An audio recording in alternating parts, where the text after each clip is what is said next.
الحمد لله رب العالمين والصلاة والسلام على سيد المرسلين أما بعد فأعوذ بالله من الشيطان الرجيم بسم الله الرحمن الرحیم۔ ناظرین و سامعین، آج انشاءاللہ عز و جل ہم سورہ بقرہ کی آیت نمبر 61 سے سننے کی سعادت حاصل کریں گے۔ نبی رحمت شفیع امت تاجدار عرب و عجم صلی اللہ تعالی علیہ وسلم کے فرمان عالی شان کا خلاصہ ہے کہ جب دو دوست باہم ملاقات کرتے ہیں اور وہ مصافحہ کرتے ہیں یعنی ہاتھ ملاتے ہیں اور مجھ پر درود پڑھتے ہیں تو ان دونوں کے جدا ہونے سے پہلے ان کے اگلے پچھلے گناہ بخش دیے جاتے ہیں۔ صلو علی الحبیب صلی اللہ تعالی علی محمد صلی اللہ تعالی علیہ وسلم۔ اللہ رب العالمین قرآن مجید فرقان حمید کے پارہ 1 سورہ بقرہ آیت نمبر 61 میں ارشاد فرماتا ہے، بسم اللہ الرحمن الرحیم، وَإِذْ قُلْتُمْ يَا مُوسَى لَن نَّصْبِرَ عَلَىٰ طَعَامٍ وَاحِدٍ فَادْعُ لَنَا رَبَّكَ يُخْرِجْ لَنَا مِمَّا تُنبِتُ الْأَرْضُ مِن بَقْلِهَا وَكِثَّائِهَا وَفُومِهَا وَعَدَسِهَا وَبَصَلِهَا قَالَ أَتَسْتَبْدِلُونَ الَّذِي هو أدنى بالذي هو خير اهبطوا مصرا فإن لكم ما سألتم وضربت عليهم الذلة والمسكنة وباءوا بغضب من الله ذلك بأنهم كانوا يكفرون بآيات الله ويقتلون النبيين بغير الحق ذلك بما عصوا وكانوا يعتدون۔ ترجمہ کنز الایمان۔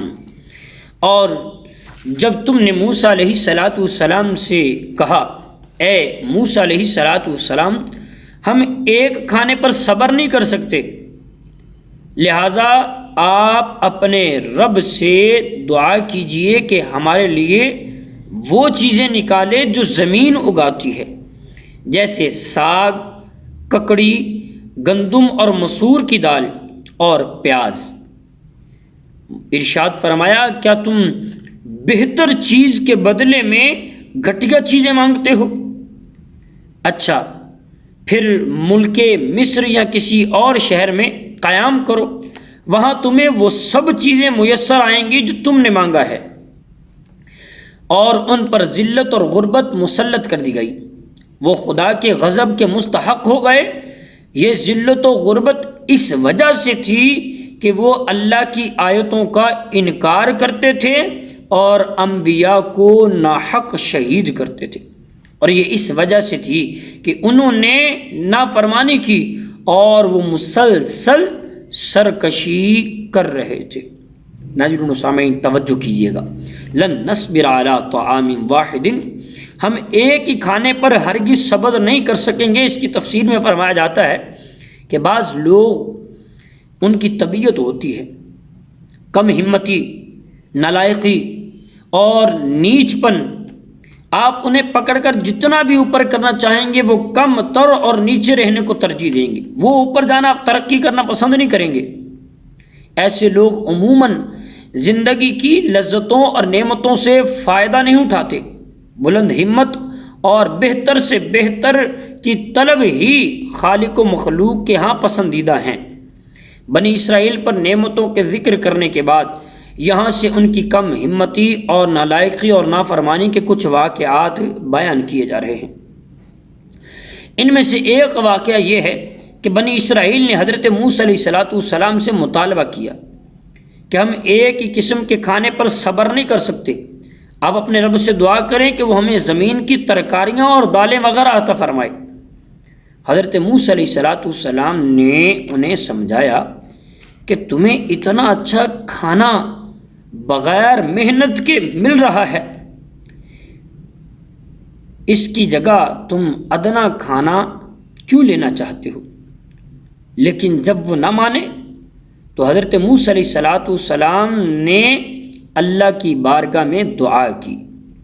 اس پر حکم ہوا کہ اے بنی اسرائیل، اگر تمہارا یہی مطالبہ ہے تو پھر مصر جاؤ وہاں تمہیں وہ چیزیں ملیں گی جن کا تم مطالبہ کرتے ہو۔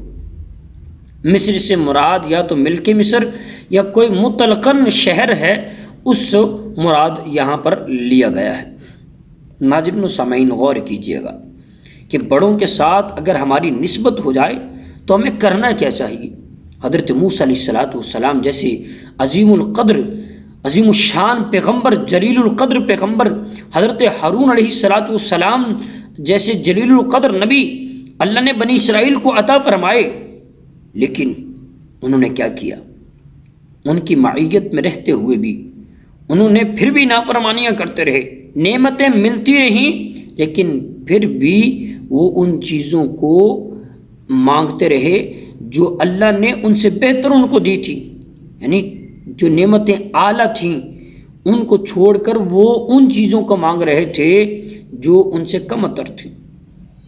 یہاں اس بات کا ہمیں خیال کرنا چاہیے کہ ساگ ککڑی وغیرہ جو چیزیں بنی اسرائیل نے مانگی تھیں ان کا مطالبہ کرنا گناہ نہیں تھا، اگرچہ انہوں نے یہ چیزیں مطالبہ کی تھیں حضرت موسیٰ علیہ السلام سے، لیکن یہ گناہ نہیں تھا۔ لیکن من و سلوہ جیسی، سوچئے گا ذرا، بغیر محنت کے جو چیز عظیم نعمت انہیں مل رہی تھی انہیں چھوڑ کر ان کی طرف، ترکاریوں کی طرف، سبزیوں کی طرف، دالوں کی طرف مائل ہو جانا، یہ پست خیالی ہے، نیچ پن ہے، چھوٹا پن ہے۔ ہمیشہ ان لوگوں کا میلان تبع پستی ہی کی طرف رہا۔ حضرت موسیٰ علیہ السلام اور حضرت ہارون علیہ السلام جیسے جلیل القدر بلند ہمت انبیاء کے بعد تو بنی اسرائیل کے نیچ پن اور کم حوصلے کا پورا ظہور ہوا۔ جب بڑوں سے نسبت ہو تو دل، دماغ اور سوچ کو بھی بڑا رکھنا چاہیے۔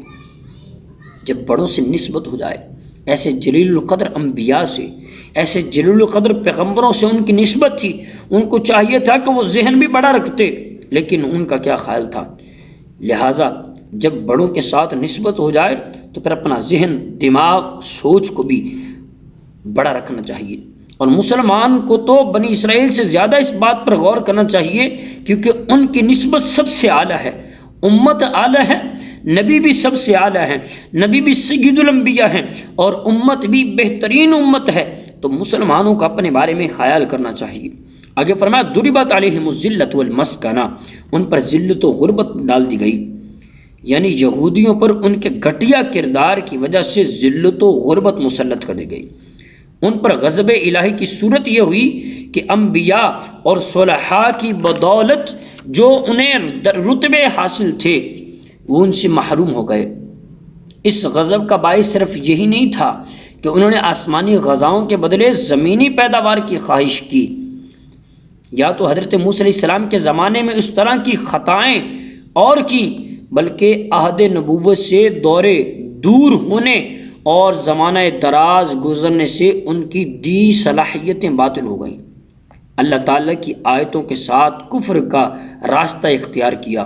انہوں نے حضرت سیدنا زکریا، حضرت یحییٰ اور حضرت شعیہ رضی اللہ تعالی علیہ السلام کو شہید کیا اور ایسا ناحق قتل کیا کہ اس کی وجہ خود یہ قاتل بھی نہیں بتا سکتے۔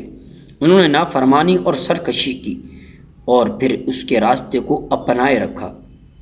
الغرض ان کے اس عظیم جرائم اور قبیح ترین فعل کی وجہ سے ان پر اللہ تعالیٰ کی لعنت ہوئی، ان پر ذلت و غربت مسلط کر دی گئی اور وہ غضب الہی کے مستحق ہوئے۔ ناظرین و سامعین غور کریں کہ بنی اسرائیل سے ہمیں کیا سبق حاصل کرنا چاہیے، ہمیں اس سے کیا سبق ملتا ہے۔ بنی اسرائیل اگرچہ بلند مراتب پر فائز ہونے کے بعد جن وجوہات کی بنا پر ذلت و غربت کے گہرے گڑھے میں گرتے چلے گئے، کاش ان وجوہات کو سامنے رکھتے ہوئے عبرت و نصیحت کے لیے ایک مرتبہ مسلمان بھی اپنے اعمال اور افعال کا جائزہ لے اور اپنے ماضی اور حال کا مشاہدہ کریں کہ جب تک مسلمانوں نے اللہ تعالیٰ اور اس کے رسول صلی اللہ تعالی علیہ وسلم کے احکامات کی پیروی کی اور ان کو اپنا سب سے اہم مقصد بنائے رکھا رہا، ان چیزوں کو، اللہ رسول کی اطاعت و فرما برداری کو اور اس راہ میں آنے والی ہر رکاوٹ کو جڑ سے اکھاڑ چھوڑا، تب تک وہ دنیا کے کونے کونے میں ان کے نام کا ڈھنکا بجتا رہا۔ اور جب سے انہوں نے اللہ رسول صلی اللہ تعالی عز و جل و صلی اللہ تعالی علیہ وسلم کے احکامات سے نافرمانی کی، سرکشی والا راستہ اختیار کیا، تب سے دنیا بھر میں جو ذلت و رسوائی مسلمانوں کو ہوئی ہے اور ہو رہی ہے وہ ہم سب کے سامنے ہے، معاشرے میں ہے۔ جو بھی کچھ ہے اپنے ہی ہاتھوں کے ہیں کرتوت، شکوہ ہے زمانے سے نہ قسمت کا گلہ ہے، یہ دن دیکھے ہیں اپنی ہی غفلت کی بدولت، سچ ہے کہ برے کام کا انجام برا ہے۔ آپ مسلمانوں کی اس عظیم تاریخ کو پڑھ کر دیکھ لیں کہ مسلمانوں کو کیسے عروج ملا، کیسے مسلمانوں کو عروج ملتا رہا جب تک وہ اللہ رسول کی فرما برداری کرتے رہے، اطاعت کرتے رہے۔ لیکن جب انہوں نے ان تعلیمات کو پس پشت ڈال دیا تو آج مسلمانوں کی حالت ہم سب کے سامنے ہے۔ اس بات پر ہمیں غور کرنا چاہیے اور اللہ تبارک و تعالی ہمیں عمل کرنے کی توفیق عطا فرمائے۔ آمین بجاہ نبی الامین صلی اللہ تعالی علیہ وسلم۔